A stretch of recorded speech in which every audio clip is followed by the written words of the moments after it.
Coucou les papillons. Je t'ai eu. Bye bye, petit papillon. Dans cette vidéo, nous allons parler des bienfaits de la lecture. Avant que vous ne scrollez, je tiens à dire que l'année passée, j'ai lu 0 livre. 0.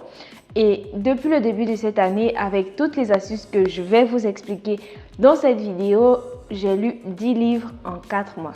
En même pas 4 mois parce que avril n'est pas fini et je suis au milieu de mon 11e roman. Je pense qu'il est important de souligner les bienfaits de la lecture dans leur globalité. En fait, la lecture, ça aide pour tellement de choses et tellement de domaines. On va généraliser leurs bienfaits rapidement. La lecture aide en ce qui concerne l'imagination. La lecture aide à apprendre de nouveaux mots. Ça enrichit le vocabulaire. La lecture aide en développement de l'empathie parce que au fur et à mesure que tu lis, tu t'attaches à un personnage et ça te rend un peu plus humain. La lecture réduit le stress et pour finir, si vous regardez, si vous suivez toutes les grandes personnalités de ce monde, elles vous donneront toujours comme conseil de lire. Toutes les personnes les plus riches de cette terre ont un temps pour la lecture. La lecture nous aide à nous former et la lecture forme à tous les niveaux parce que ça dépend du livre que tu as. Non seulement par le contenu, la lecture nous forme, mais aussi par son côté de discipline. Déjà, on va tous oublier le système de lecture qui ressemblait à une torture au lycée, au collège où on nous demandait de faire des fiches de lecture, où on nous imposait une date limite pour rendre des fiches de lecture, où on imposait une date limite pour avoir fini un roman, où on nous imposait des thèmes que l'on ne voulait pas forcément lire, du coup on n'avait pas de motivation. Dans notre cerveau, on a inculqué que la lecture c'était une corvée, la lecture c'était un exercice fastidieux, mais c'est vraiment pas ça. Il faudrait changer ce paradigme en ce qui concerne la lecture. La lecture est pour moi un moment de communion avec mon âme. Quand je lis, je nourris mon âme. C'est comme ça que je prends du plaisir. À vous de développer votre intimité avec la lecture. Mon moment de lecture, c'est un moment de calme, c'est un moment d'apaisement, c'est un moment où j'essaye de me ressourcer, c'est un moment où je me sens bien. Lire me fait du bien. Vous devez penser différemment. Vous devez emmener votre esprit à aimer l'activité de lecture. Et ça passe par des petites choses, par des petits gestes. Et je vais maintenant rentrer dans le vif de cette vidéo-là. C'est vous donner mes petites choses qui m'ont emmené à lire 10 livres en 4 mois. Voilà. La première chose, c'est que vous devez vous préparer. Vous devez préparer votre mental à lire. Si vous avez la motivation de lire, si vous avez envie de reprendre la lecture ou encore de vous relancer dans l'activité de lecture, vous devez savoir qu'à un moment donné, la motivation aura besoin de discipline. Quand vous allez commencer à lire, vous serez motivé, vous aurez envie de lire, donc ça sera un peu plus facile. Mais cette motivation va décliner à un certain moment et c'est là où vous devez faire appel à votre discipline. Créez des heures de lecture, créez des conditions de lecture pour que votre cerveau accepte que par exemple le matin à 7 h, c'est l'heure de la lecture. Comme ça, quand vous n'aurez pas de motivation, parce que le cerveau il retient, le cerveau au bout de 21 jours, parfois moins, adopte de nouvelles habitudes. Donc si pendant 21 jours vous avez été motivé et qu'après vous n'êtes plus autant motivé, votre cerveau va vous rappeler qu'en fait à 7 h, c'est l'heure de la lecture. Donc pensez à discipliner votre motivation.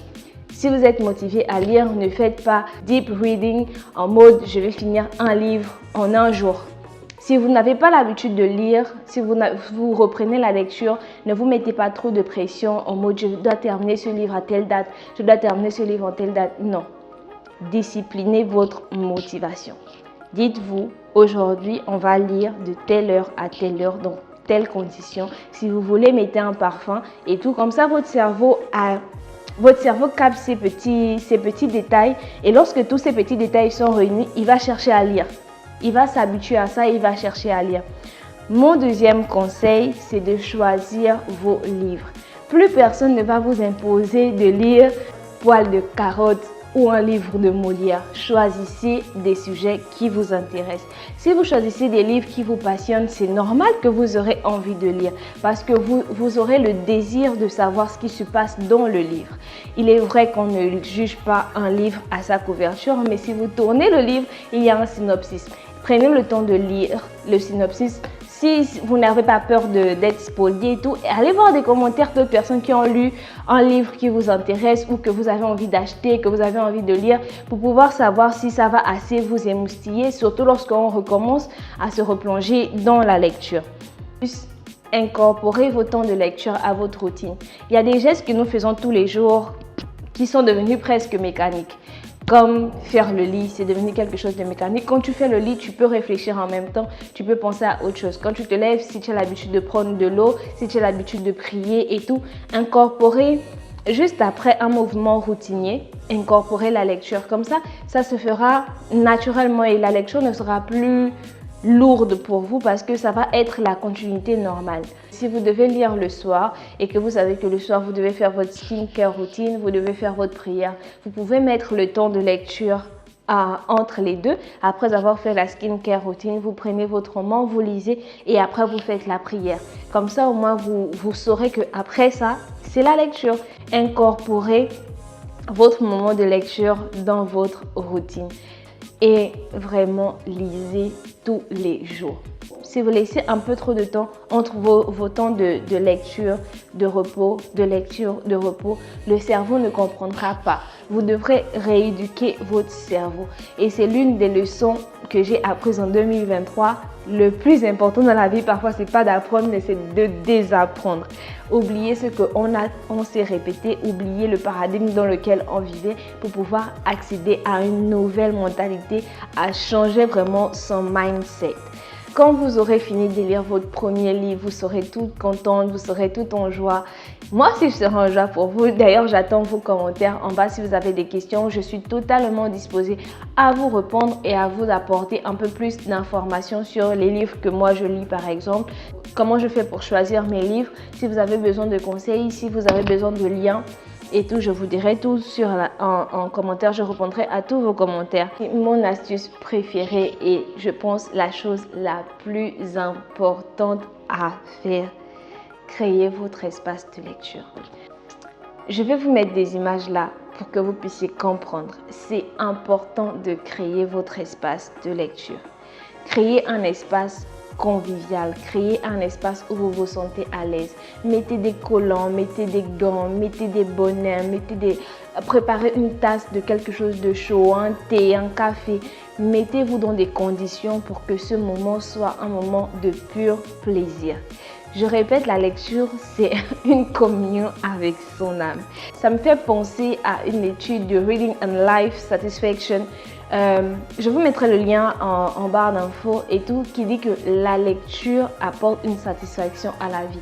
Vous devez pouvoir ressentir cela. Moi, je ne l'ai pas ressenti la première fois que j'ai lu le premier roman ou la deuxième fois et tout. Je pense que c'est peut-être au bout du 5e, 6e livre que j'ai commencé à vraiment me sentir épanouie en lisant. Et je savais que j'avais besoin de passer par la lecture pour arriver où je veux arriver dans la vie. Pour avoir les informations, j'ai besoin de lire.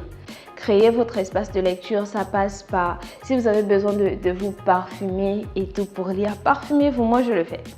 Si vous avez besoin de vous make-upper et tout pour lire, faites-le, c'est un temps pour vous. De toute façon, les gens vont toujours vous juger. Vous lisez, ils vont vous juger. Vous ne lisez pas, ils vont vous juger. Vous faites, ils vont vous juger. C'est comme ça que l'humain a... Je pense à l'image encore de cette âne et du monsieur et de la femme. Je pense que tout le monde a déjà écouté cette petite story. En fait, c'est l'histoire d'un monsieur et d'une dame qui marchent à côté d'un âne. Ils sont en train de marcher, ils trouvent des gens qui disent « Bah, regardez ceux-là, ils sont trop bêtes, ils ont une âne et ils préfèrent marcher. » Le monsieur, il met la dame sur l'âne. Il y a d'autres groupes de personnes qui disent « Ah, regardez ce monsieur, il s'est fait marcher sur les pieds par sa femme. L'âne, il souffre, pourquoi il ne monte pas ?» La dame descend, le monsieur remonte et tout. Et un autre groupe de personnes « Ah, regardez-moi ce monsieur-là, il n'est même pas gentleman, il est trop méchant et tout. » Les deux montent sur l'âne. On trouve encore un autre groupe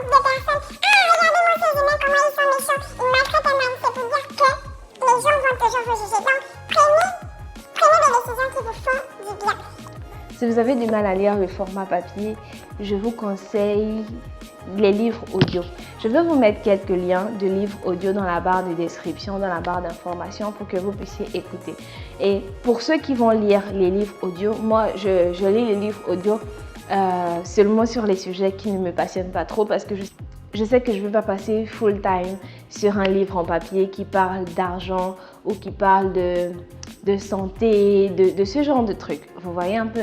Donc, j'utilise les livres audio pour les écouter. Je les écoute pas tout le temps, mais je les écoute quand je dois faire un grand boulot. Par exemple, quand je dois nettoyer la cuisine ou faire le ménage et tout. Je mets le livre audio, je mets mes écouteurs. Ça me permet non seulement de faire l'activité que je fais plus facilement parce que je suis vraiment focus sur ce que j'écoute et ce que je fais devient de plus en plus mécanique et ça me fait gagner en temps. Je pense que je suis un peu plus productive en même temps physiquement dans l'activité que je suis en train de faire et mentalement parce que je suis aussi en train de former mon cerveau à apprendre de nouvelles choses. Voilà, c'est tout pour cette vidéo. J'espère que vraiment mes tips vous auront aidé.